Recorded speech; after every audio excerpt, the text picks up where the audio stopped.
มื้อนี้ก็มาอัปเดตอันเฮือนซ่านของไอ้แก้วคือเก่าพี่น้องเอ้ยเนาะทางสร้างเพิ่นก็เฮ็ดหลังคาเป็นที่เรียบร้อยแล้วพี่น้องเอ้ยต้องระวังน้องอุ๊บว่าสร้างทางขึ้นบันไดพอดีเลยเนาะโอ้ยถึกแล้วเลย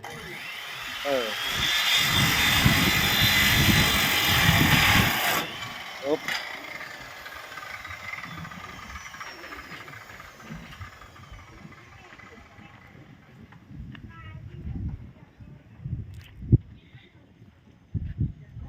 ไว้ช่างเลยเงินลีกแล้วมันตีนไปตีนมา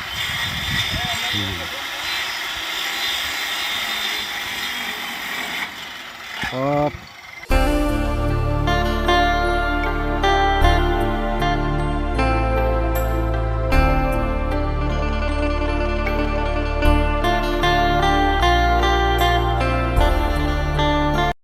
โอเคนะทุกคนกราบสบายดีพ่อแม่พี่น้องเบิร์ดสู่ผู้สู่คนเนาะ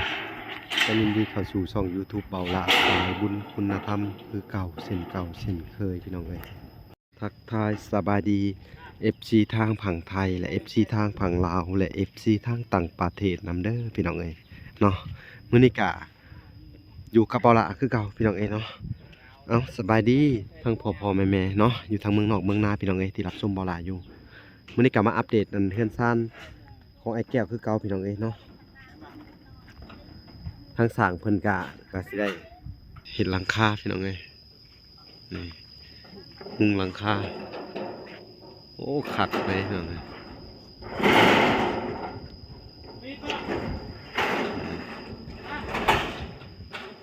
แนบเต็งไว้เด้อเดี๋ยวมันปลิวลงมาตัดคอคน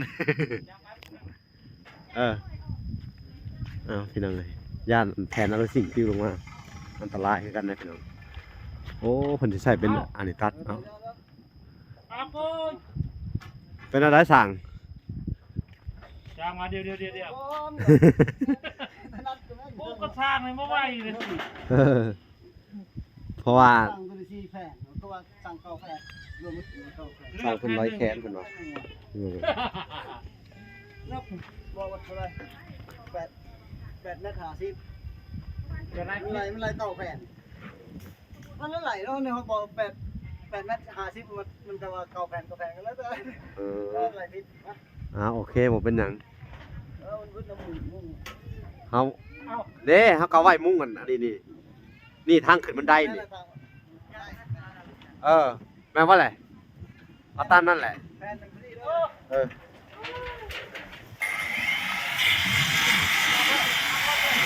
ต้องระวังน้องอุ๊บว่าสร้างทางขึ้นบันไดพอดีเลยเนาะโอ้ยถึกแล้วเลย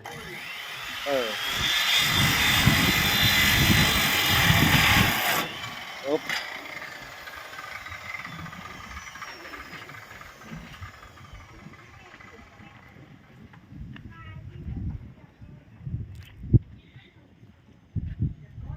ไว้ช่างเลยเงินลีกแล้วมันตีนไปตีนมา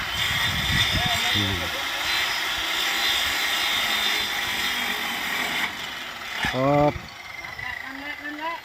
ไว้ขนาดเวลาจะต้องตัดอันนั้นเลยจะปะเด้อเลยตัดเอาตัวนั้นเลยถึงมันตะปูสั่งเฮ้ยแกมันถึงประตูเลยโอ้ยเมื่อไรผิดไหมเอานี่ตัดก่อนกันได้เราจะได้ผิดก่อนถอนบ่ เลื่อยเอาบ่คือวันตะปูหรือเปล่าเอานี่ตัดมาได้ป่ะคอยนะ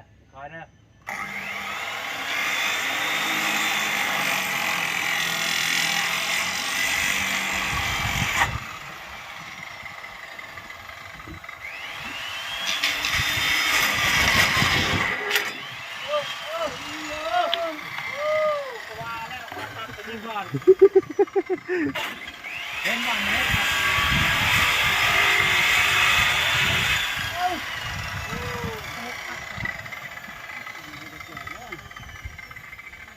รื่องนี่สั่ง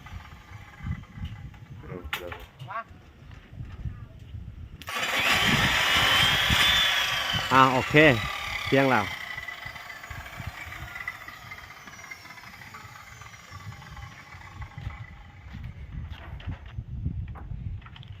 เป็นเวลาแผ่นหนึ่งว่ะเราจะได้สร้าง เรือสิต่อเอาบ่แต่มันมีต่อได้บ่หรืออะไร ต่อไม่ได้ ต่อไม่ได้มันว่าน่ะ เอ้าต้องยอมแผ่นหนึ่ง ทั้งหน้ามันอัพสลับตอกได้เนาะมันสิเบิดจักแผ่นทางประมาณ2แผ่น โอเคซะได้เนาะ ก็ได้ที่ต่อจนต่ำ และตอกข้างหน้านี่อีกเนาะหน้าโซ่มันอีกเนาะ2แผ่น3แผ่นโอเค ประมาณนั้นแหละ ลายืนให้ฝึกแผ่นหนึ่งว่ะได้ป่ะ เอาค่ากล้องอยู่เด้ไอ้แก้ว คนได้ที่หักใช่ไหม ไอ้แก้วมาจับอันนี้ซอยเพิ่นแน่นี่ เอาไปก่อนนะ จักแท้ แต่เดียว ค่อยๆเด้อมันสิหักเอาสบายดีก่อนเลย สบายดี สบายดีเด้อเอา ค่อย ค่อยๆเด้อมันสิหักได้ จับปลายมัน จับไปปลายๆแล้วเนี่ยนี่เสลียงจับเลี้ยงตรง เด็ดเด่นน่ะจับปลายข้างล่างตรงนี้เด้อ ๆนี่ ถ้าแข้งก็ยัง ตะแคง แทงเอาไปตะแคงมาได้นะ ยานเลย จับซอยเพิ่นเอาจับ จับเด้อจับเด้อ เอาเด้อ นี่แหละนี่แหละ ใส่กันไปนำ เอาจับคนนึงตา ป้า ว่าเอา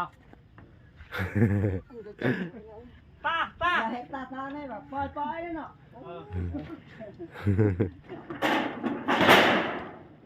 ที่ทางลายผิดเรือแพทย์เรือไว้นั่น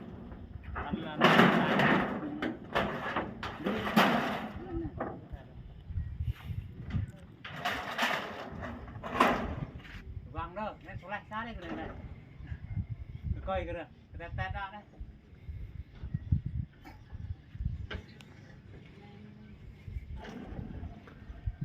ปั๊บจับไปพอเอาเรือไปอีกตัวหนึ่ง งามเป๊ะเลย งานไม่ทราบ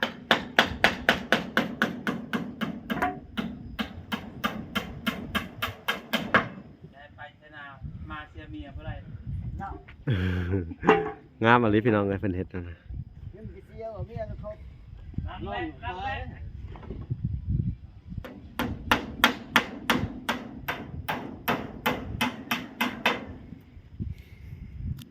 ไปเชนามาเชียเมีย เดี๋ยวจะให้ทุกคนเบิ่งเนาะพอบๆข้างมันนี่พี่น้องเอ้ย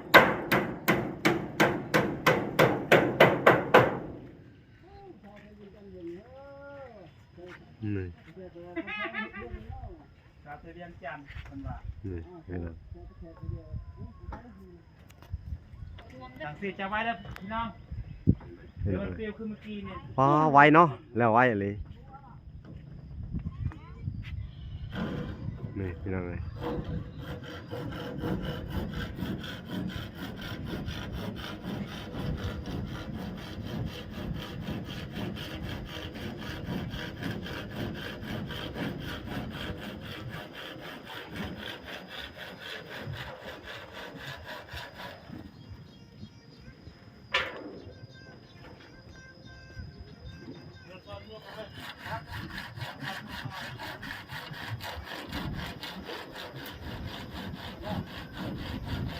ดีใจน้ำเพิ่นพี่น้องเอ้ย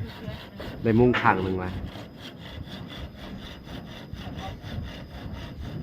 ชื่อในเรื่องอะไรยังไม่เจอเลย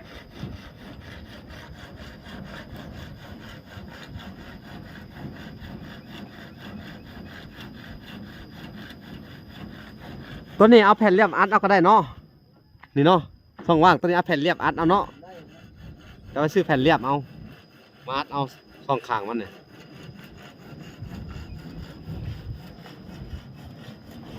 ต่อเพิ่นแอมพี่น้องเอ้ยก็ใช้แผ่นเรียบ มา เด็กกระตอกใส่ฟังเพิ่นเลยก็ได้นี่ในส่วน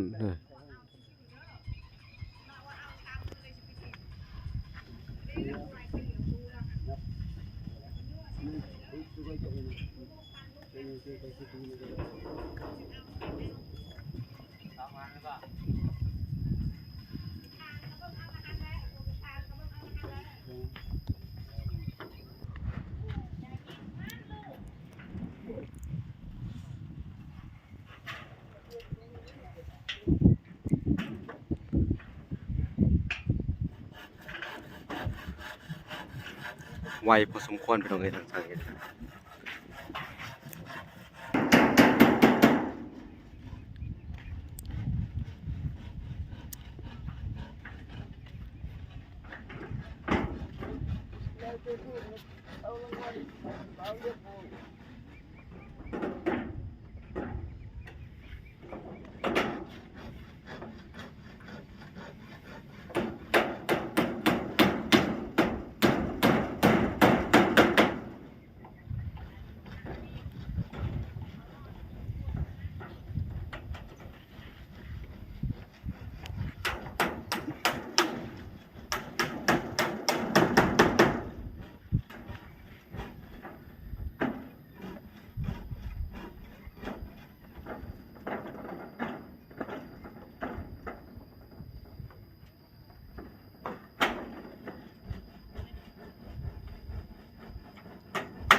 ของแท้เหยียบกูลงเลย บ่ ลงแท้แล้ว ของแท้เลยติอันนี้ราคาแพงสุดเลยนะนี่ นั่นล่ะ ในราคาแมตละ75,000อ่ะว่าสั่งขอบมันนี่ใส่จัก2-3ดอกจะเวลาลมมันแห้งๆมันเพิ่ม ใส่สลาแล้วมันเม็ดใส่เป็นบนแถวบนเข่าเฉยๆ อ๋อ เราแตะตีแล้วมันแตะท้องของเรา เออ ใส่ได้แต่บน แม่นล่ะลืมไปนี่แม่นเอ้า แป้งมันได้ แม่นโอเคอยู่มันก็สิแน่นอยู่ดอกเนาะพี่น้องเอ้ย ไม่เห็นเราได้ รับใจสั่งคนเถอะ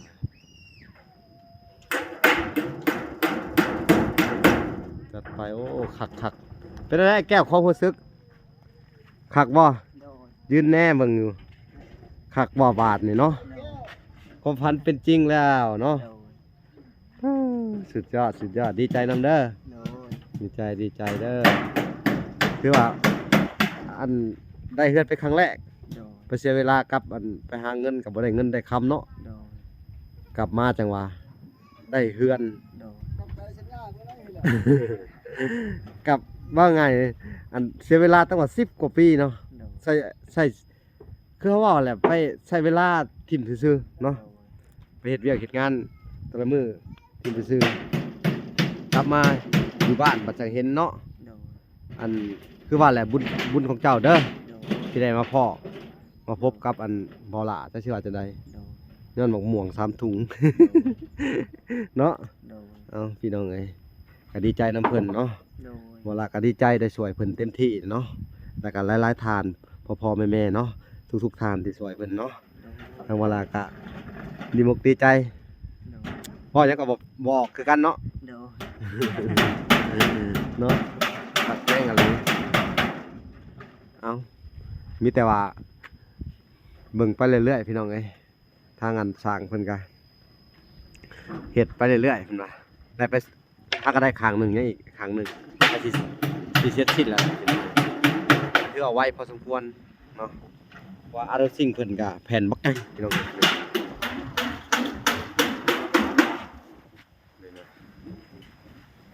เบิ่งช่วงคือภาคคือฝนสิตกมาอีกพี่น้องเบิ่งดูฝนเมฆไหลท่วน นอนไม่ได้เงินสบายแล้วบ้าน ฝนลมกันมาเลยน้องไอ้บ้า มาละ เอ้าฝนตกมาพอดีเลย กำลังสี่ว่าฝนมาแล้วพี่น้องว่ะกำลังกอดตัวตกออกมา อย่าเข้าตกอย่างนั้นแล้ว ได้ข้างหนึ่งพี่น้องเลยฝนตกลงมาก่อนอ๋อเม็ดใหญ่ขนาดพี่น้องเลยเดี๋ยวไปเก็บดีกว่าเก็บ ขอเก็บของไว้ก่อนคนบนคนถึงเก่าเด้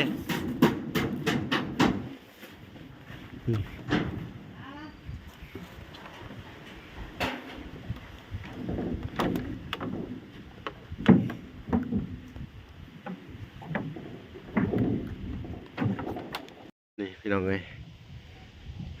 เพิ่นก็ใกล้สิแล้วหลายอย่างอีกครั้งหนึงพี่น้องเดี๋ยวสิย่างขึ้นไปเบิ่งข้างบนพี่น้องเอ้ยเอาไปเบิ่งนำกันพี่น้องอันนี้บันไดทางขึ้นเฮือนเพิ่นพี่น้องเอ้ยอุ๊บไปเบิ่งก่อนอุ๊บโอ้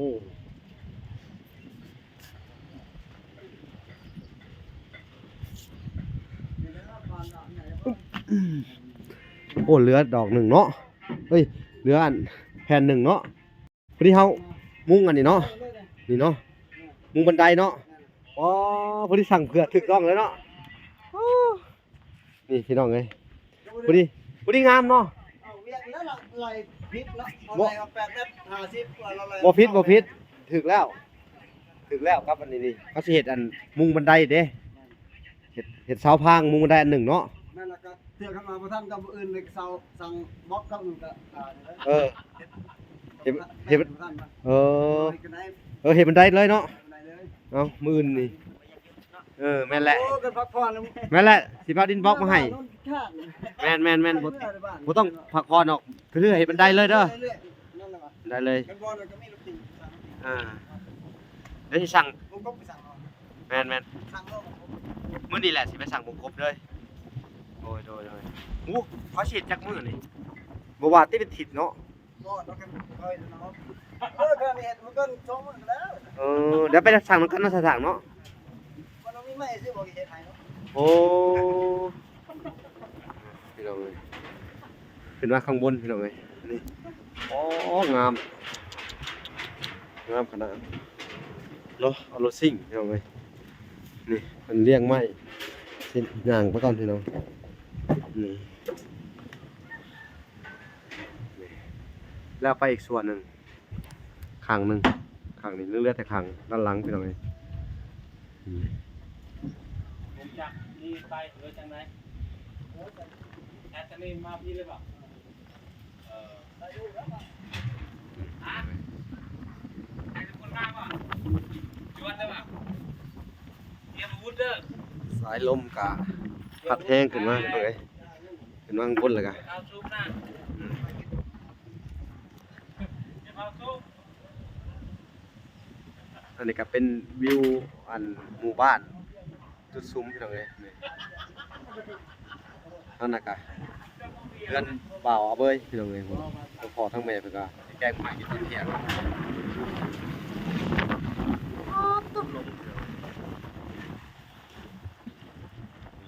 เราไม่ได้มุกมาได้เลย เฮ้อ ค่อยๆให้มัน ค่อยๆเฮ็ดเลยว่าซั่น ยันจับอะไรติ้วใส่ถุงนะปุ๊บกระเด็นออก ไวเติบเนาะ ทางคนไฟ ไวเอ้าพี่น้องเอ้ยบัดนี้ก็สิมาเบิ่งตอนจบเลยจักหน่อยพี่น้องเอ้ยโอเคพี่น้องเนาะ มันก็3 โมงจะเป็น โอ้ย จบเลย ชาก็ตอนนี้แหละ อันนี้ตอนนี้แหละ เนาะ เพื่อไว้ติ เพื่อไว้ เพื่อพักผ่อนน้ำแน่ แล้วก็มีคือกัน สร้างวัดชั่วโมงหนึ่ง